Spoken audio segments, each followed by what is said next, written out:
அதாவது திருமாவளவன் அவர்கள் சிறுத்தையாக ஆரம்பித்து கடைசியில் சிரித்து போயிருக்கிறார், அவ்வளவுதான். ஏனென்றால் ஒரு சிறுத்தையாக நாங்க அதிமுகவை கூப்பிடுவோம், மாநாடு நடத்துவோம், ஆட்சியில பங்கு கேட்போம் அப்படின்னு இடையில ஒரு சின்ன இடைச்செருகல் மாதிரி ஒரு வீடியோவை பரவ விட்டுட்டு அப்புறம் அது அட்மிட் தான், நாங்க கிடையாது அப்படின்னு சொல்லி அதை விலக்கி விட்டு, ஆக இது ஒரு அப்பட்டமான ஒரு சினிமா மாதிரி ஒரு டிராமா நடைபெற்று கொண்டிருக்கிறது. ஆக ஆரம்பிக்கும் பொழுது நாங்க அதிமுகவையும் கூப்பிடுவோம், எல்லாரையும் நாங்க கூப்பிடுவோம், நாங்க ஆளும் கட்சியை எதிர்த்து கூட மாநாடு நடத்துவோம் அப்படின்னு சொல்லி கொண்டிருந்தவர்கள் அண்ணன் ஸ்டாலின், தலைவர் திருமாவளவன் அவர்கள் அண்ணன் ஸ்டாலினை பார்த்துவிட்டு வந்த உடனேயே சிரித்து போய்விட்டார்கள்.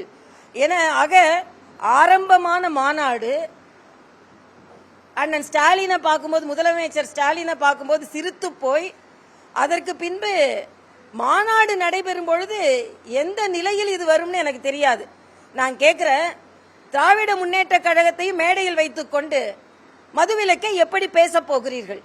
என்ன கண்டனத்தை நீங்கள் தெரிவிக்க போகிறீர்கள்?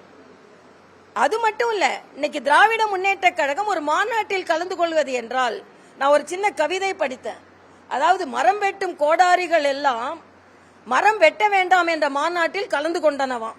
இது ஒரு புது கவிதை, நான் வரும்போது படித்தேன். அதே மாதிரி இன்னைக்கு நீங்க என்ன, அதே மாதிரி இன்னைக்கு மது விலக்கு வேண்டும் என்று இன்னைக்கு ஒரு தமிழ் பத்திரிகையில ஒரு அழகான ஒரு கார்ட்டூன் படிச்சேன். இந்த மது விலக்கு மாநாடுக்கு ஸ்பான்சர் யாருன்னா டாஸ்மாக் காரங்க தான் ஸ்பான்சர்ஸ்.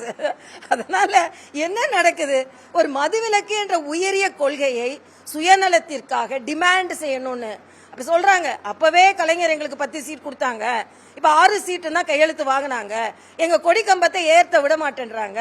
ஆக எங்களை போன்ற தலைவர்களுக்கு பாதுகாப்பு இல்ல. இப்படி கொஞ்சம் கொஞ்சமா சீரிய சிறுத்தை அப்ப சீர ஆரம்பித்து அதுக்கப்புறம் முதல்வரமைச்சரை பார்த்த உடனே சிரித்து போயிருக்கிறது.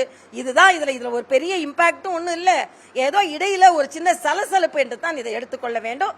இந்த மதுவிலக்கு மாநாடு எந்தவித தாக்கத்தையும் தமிழக மக்களிடம் ஏற்படுத்த போவதில்லை.